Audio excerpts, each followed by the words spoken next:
Wherever you go, whatever you do, throw a little at it. Omax, Vest and Briefs.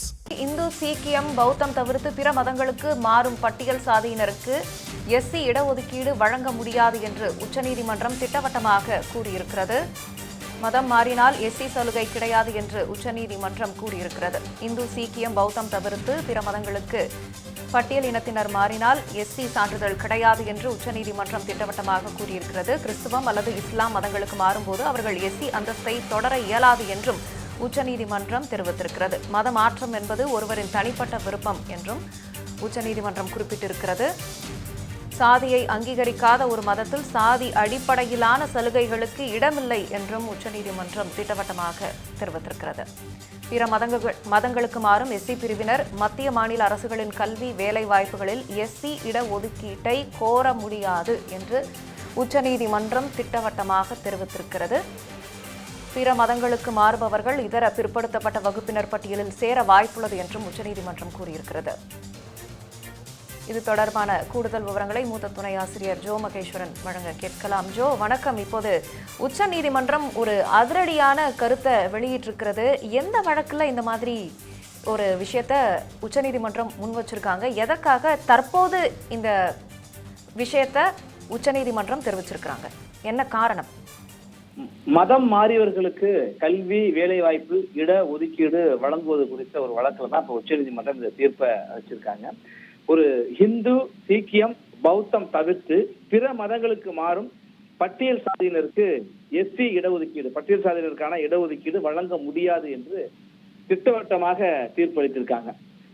கிறிஸ்தவம் அல்லது இஸ்லாம் மதங்களுக்கு மாறும்போது அவர்கள் பட்டியல் சமூகத்தினர் என்கிற அந்தஸ்தை தொடர இயலாது என்றும் உச்சநீதிமன்றம் இந்த தீர்ப்புல குறிப்பிட்டிருக்கு. மதமாற்றம் என்பது ஒருவருடைய தனிப்பட்ட விருப்பம் என்றும் சாதியை அங்கீகரிக்காத ஒரு மதத்தில் சாதி அடிப்படையிலான சலுகைகளை பெற இடமில்லை. பிற மதங்களுக்கு மாறும் போது பட்டியல் பிரிவினர் மத்திய மாநில அரசுகளுடைய கல்வி வேலை வாய்ப்புகள்ல பட்டியல் சமூகத்தினருக்கான இட ஒதுக்கீட்டை கோர முடியாது என்றும் தெரிவித்திருக்காங்க. பிற மதங்களுக்கு மாறுபவர்கள் இதர பிற்படுத்தப்பட்ட வகுப்பினர் பட்டியலில் சேர வாய்ப்புள்ளது என்றும் உச்சநீதிமன்றம் குறிப்பிட்டிருக்கு. இந்த வழக்கினுடைய பின்னணியை பார்க்கிறப்ப பிற மதத்தை மாறுபவர்கள் மதத்திற்கு தங்கள் தாய் மதத்திலிருந்து பிற மதத்தை தழுவுபவர்கள் அவர்கள் ஏற்கனவே இருந்த மதத்திற்கான அல்லது சாதி அடிப்படையிலான இடஒதுக்கீட்டை பெற்று வருகிறார்கள். குறிப்பாக பட்டியல் சமூகத்தை சார்ந்தவர்கள் பிற மதங்களுக்கு மாறுறாங்க.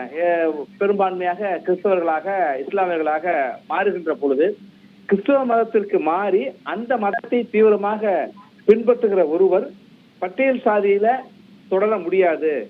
ஏனென்றால் அவங்க பொதுவாய்க்கிற குற்றச்சாட்டு ஹிந்து மதத்துலதான் அந்த சாதிய ஏற்றத்தாழ்வுகள் இருக்கு அப்படின்னு சொல்லிதான் பெரும்பான்மையா அவங்க குற்றச்சாட்டு முன்வைப்பாங்க. ஆனால் அப்படி அது இல்லை அப்படிங்கிறதையும், ஒரு கிறிஸ்தவ மதத்திற்கு மாறிய பிறகு அந்த மதத்தை பின்பற்றுகிற ஒருவர் தொடர்ந்து அந்த மாறிய மதத்துல இது போன்ற ஒரு ஏற்றத்தாழ்வு இருக்கா என்பது உறுதியாகாத நிலையில இப்ப பட்டியல் சமூகத்திற்கான இடஒதுக்கீட்டை இவர்கள் பெறுவது என்பது ஏற்கனவே அந்த பட்டியல் சாதியிலே தொடர்றவங்களுக்கான வாய்ப்பை பறிப்பதாக இருக்கும் என்றெல்லாம் சொல்லப்பட்டது. இந்த வழக்குல தான் ஆந்திர பிரதேச உயர்நீதிமன்றத்தினுடைய தீர்ப்பு மேல்முறையீடு செய்யப்பட்டது. அந்த தீர்ப்பை நீதிபதிகள் பி.கே. மிஸ்ரா மற்றும் என்.வி. அஞ்சாரியா ஆகியோருடைய அமர்வு இன்றைக்கு உறுதி செய்திருக்கிறது. சில நபர்களிடமிருந்து சாதி அடிப்படையிலான பாகுபாடு மற்றும் துன்புறுத்தலை எதிர்கொண்டதாக குற்றம் சாட்டி ஆந்திர பிரதேச உயர்நீதிமன்றம் மே மாசம் 2025 ஒரு தீர்ப்பை வெளியிட்டாங்க. அந்த தீர்ப்பை எதிர்த்து மத போதகர் சிந்தாதா ஆனந்த் ஒரு மனுவை தாக்கல் செய்கிறார். அந்த முறையீட்டு மனுவில் தான் இந்த தீர்ப்பு வந்ததாக தெரிவிக்கப்பட்டிருக்கிறது. தனது தீர்ப்பை வழங்கிய உச்சநீதிமன்றம் இந்து, சீக்கிய அல்லது பௌத்த மதங்களை தவிர வேறு மதத்தை பின்பற்றுகிற ஒருவர் ஏற்கனவே அவர்கள் அந்த பட்டியல் சமூகத்திற்கான இடஒதுக்கீடுகள்லாம் பெற முடியாது. வேறு மதத்திற்கு மாறுவதால் அவர் அந்த பட்டியல் சாதி என்கிற அந்த அந்தஸ்தை இழக்க நேரிடும் என்று சொல்லியிருக்காங்க. தன் கிராமத்துல ஞாயிறு தொழுகை நடத்தி வரும் மத போதகரான ஆனந்த் அக்கலா ராம ரெட்டி மற்றும் பிற தன்னை திரும்ப திரும்ப தாக்கியதாலாம் அவரு புகார் குற்றச்சாட்டை சொல்லியிருக்கிறாரு. தனக்கும் தன் குடும்பத்திற்கும் ஒரு கொலை மிரட்டல் விடுத்ததாகவும் சாதி அடிப்படையில் தன்னை திட்டியதாகவும் அவர் குற்றம் சாட்டியிருக்கிறார். இவர்கள் மீது பட்டியல் சமூகத்தினருக்கான SC/ST மீதான வன்கொடுமைக்கு எதிரான வன்கொடுமை தடுப்பு பிரிவுல வழக்கு பதிவு செய்யறாங்க. இந்த ஆனந்த் கிறிஸ்தவ மதத்திற்கு மாறியதால் இப்ப நிறைய பட்டியல் சமூகத்திற்கு எதிரான வன்கொடுமை தடுப்பு வழக்கு SC/ST ஆக்ட்னு சொல்லுவாங்க. அதுல பெரும்பகுதி தனிப்பட்ட காழ்ப்புணர்ச்சியின் காரணமாக, தனிப்பட்ட விருப்பு வெறுப்பின் காரணமாக இந்த புகார் பொய்யாகவே கொடுக்கப்படுகிறது. SC/ST ஆக்டுக்கு எதிரான புகார்கள் பெரும்பான்மையாக பொய்யாக பழிவாங்கும் நடவடிக்கையாக கொடுக்கப்படுகிறது இந்த குற்றச்சாட்டும் ஒரு பக்கம் இருக்கு. இதையெல்லாம் வச்சு பார்க்கின்ற போதுதான் இது குறித்த வழக்கு தீர்ப்பு ஆந்திர உயர்நீதிமன்றத்துல அளிக்கப்படுகிறது. அதற்கு மேல்முறையீடு செய்யறாங்க. மேல்முறையீடு செய்த அந்த வழக்குல தான் தற்பொழுது உச்சநீதிமன்றம் இந்த தீர்ப்பை அளித்திருக்கிறது. மதமாற்றம் என்பது ஒருவருடைய தனிப்பட்ட விருப்பமாக இருக்கிற சூழல்ல மதம் மாறியவர்கள் ஏற்கனவே இருந்த மதத்தினுடைய சாதி உட்பிரிவினான அந்த சலுகைகளை பெற முடியாது என்று இந்த உத்தரவு மூலமாக ஆந்திர உயர்நீதிமன்ற தீர்ப்பு இங்கு உறுதி செய்யப்பட்டிருக்கு. ராகப்பிரியா,